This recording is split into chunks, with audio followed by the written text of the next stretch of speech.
নমস্কার আমার প্রিয় দর্শকবৃন্দ, আজকের ভিডিওটা কেউ স্কিপ করবে না, প্রথম থেকে শেষ অবধি দেখবে। তোমাদেরকে লাইভ ডেমো, লাইভ ক্যালকুলেশান শেখাবো।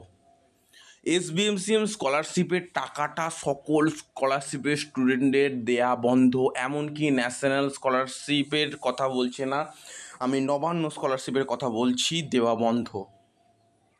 কেন এই পরিস্থিতি? আদেও কি তোমরা টাকা পাবে নাকি পাবে না? আজকের এই ভিডিওতে একদম শিওর কাট জেনে যাবে। চলো আজকে এই ভিডিওটা একটু আন্দোলন টাইপের হোক। অনেক ছাত্রছাত্রী আমাকে বলছে স্যার একটু আন্দোলন করা যাক। চলো আন্দোলন করা যাক, শুরু করা যাক। প্রথম পয়েন্ট দেখো, এসবিএমসিএম স্কলারশিপের হেল্পলাইন নাম্বারে ফোন করলে অনেক সময় সুইচ অফ পাওয়া যাচ্ছে, বা অনেক স্টুডেন্টের বিভিন্ন ধরনের প্রবলেম। স্যার আমার অ্যাপ্লিকেশান রিজেক্ট হয়ে গেছে, আমি কি এগুলো টাকা পাবো না? স্যার আমার অ্যাপ্লিকেশান ফরওয়ার্ড বা HOI হয়ে আছে, আমি কি টাকা পাবো না? স্যার আমার সাবমিটেড হয়ে আছে, আমি কি টাকা পাবো না? প্রত্যেকটা স্টুডেন্টের যে কোয়ারিজগুলো আমি এক এক করে দূর করছি। ভিডিওটা টিল এন্ড দেখবে। প্রথমে আমি বলি, এসবিএমসিএম স্কলারশিপের জন্য যে ফান্ড সত্যি সত্যি কি অ্যাভেলেবেল আছে স্যার? আমি তোমাদের বলছি, গ্যারান্টি সহ বলছি, ফান্ড অ্যাভেলেবেল আছে, কিন্তু তোমাদের দেবে না। কেন দেবে না? ফুল ক্যালকুলেশন করে তোমাদের ব্যাপারটা বুঝিয়ে দিচ্ছে। জানো আমাদের যে স্টেট গভর্নমেন্ট কী কী ইনকাম করতে পারে জানো? এগ্রিকালচারাল ইনকাম থেকে ইনকাম করতে পারে সে। এই যে ইউপিআই ট্রানজ্যাকশানগুলো করে থাকো বা বিভিন্ন ধরনের যে সমস্ত চার্জেস বাগেরা সমস্ত কিছু কিন্তু আমাদের ওয়েস্ট বেঙ্গলের মধ্যে যেগুলো ঘটছে, যার জন্য যা চার্জ কাটছে বেশিরভাগটাই কিন্তু সরকারের খাতে জমা পড়ছে। এমনকি সিজিএসটি, এসজিএসটি তোমরা জানো, state goods and services tax, central goods and services tax, এটা হচ্ছে 19% করে নয়, 18% করে। 9% সেন্ট্রাল পায়, 9% স্টেট পায়। আর আমাদের ওয়েস্ট বেঙ্গলের পপুলেশান অন্যান্য রাজ্যের থেকে যথেষ্ট বেশি। তাহলে তুমি একটা ভেবে দেখো, আমাদের সামান্য indirect tax, goods and service tax থেকেই আমাদের যে পশ্চিমবঙ্গের রাজ্য সরকার অনেক টাকা গেন করে। সেই টাকাটা যায় কোথায়?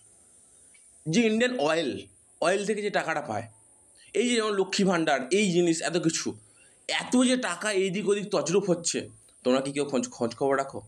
টাইমস অফ ইন্ডিয়া বা অন্য ইকোনমিক্স টাইমস, তোমরা কি খোঁজ খবর রাখো? তোমরা কি দেশের ইকোনমি সম্পর্কে খোঁজ খবর রাখো? আমি একজন কমার্সের স্টুডেন্ট হিসেবে তোমার জনসচেতন করতে চাইছি, আজকে খুব ভালো সহকারে তোমার কথা বলতে চাইছি। একটা স্টুডেন্ট আমার চোখ খুলে দিয়েছে যে অ্যাকচুয়ালি কী প্রবলেমটা হচ্ছে স্যার আমাদের সামনে তুলে ধরুন, নাহলে আমরা বুঝতে পারছি না।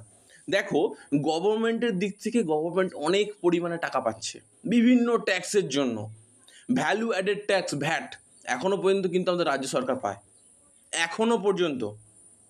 এমনকি এরকম অনেক হিডেন চার্জেস আছে যেগুলো তোমরা নুন থেকে শুরু করে খাবার থেকে শুরু করে যাই খাও না কেন, যাই কেন না কেন, সেটা সিল করা থাকলে সেই জিনিসটা যদি তোমার সিল বা প্যাকেজিং থেকে থাকে, সেই জায়গায় তোমাকে জিএসটি দিতেই হচ্ছে যে কোনো প্রোডাক্টের উপর।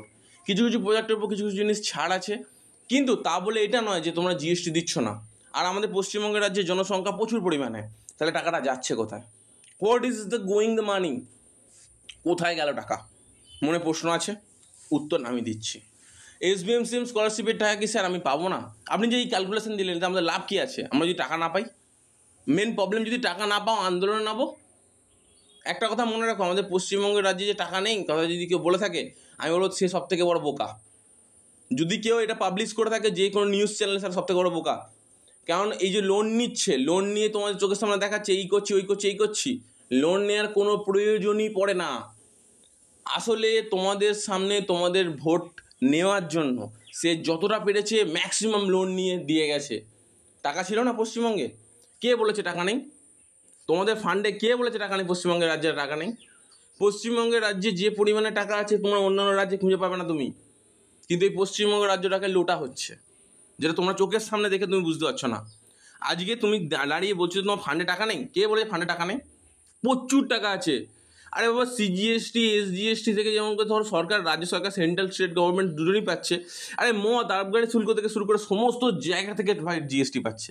আর ভাই টাকাটা যাচ্ছে কোথায়? জিএসটির হার তো বাড়িয়ে দিচ্ছে, ভাই টাকাটা যাচ্ছে কোথায়? এই লক্ষ্মী ভাণ্ডার এই করে, যারে বাবা লক্ষ্মী ভাণ্ডার অনেক দূরের প্রশ্ন। আর ভাই নিত্য প্রয়োজনীয় জিনিস একটা লজেন্স কিনছো, লজেন্সে জিএসটি। আরে কী বলবে?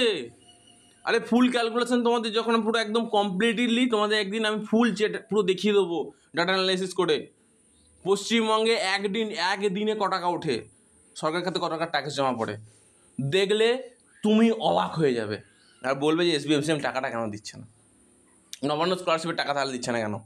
মেন প্রবলেম এত পরিমাণে লোন করে রেখে দিয়েছে বাইরে, সেই টাকাটা রিপেমেন্ট করবে নাকি তোমাদের লোন রিপেমেন্ট করবে নাকি তোমাদের স্কলারশিপ দেবে, ভালোভাবে ভেবে দেখো। কিন্তু যেটা প্রয়োজন ছিল না কোনো লোনের, সেটা কিন্তু সম্পূর্ণরূপে একটা ক্রাইসিস সৃষ্টি করে তোমাদের স্কলারশিপের টাকা, তোমাদের প্রাপ্য টাকা তোমাদের না দিয়ে আজকে এরকম একটা জায়গায় পরিস্থিতির মধ্যে এনে দিয়েছে। তাহলে তোমরা এখন কি করবে ভেবে দেখো, চিন্তা ভাবনা করে দেখো তোমাদের করা কি উচিত। আজকে স্কলারশিপের ভিডিওটা ঠিক এরকম হলো, তোমরা কি আদেও টাকা পাবে না? হ্যাঁ, তোমরা টাকা পাবে, সকলেই টাকা পাবে। সেই পাওয়ানোর ব্যাপারটা আমি দেখব, তোমাদের প্রত্যেকের ব্যাঙ্ক অ্যাকাউন্টে টাকা ঢুকিয়েই ছাড়বো, আর না হলে বড় সড় কিছু একটা হয়ে যাবে।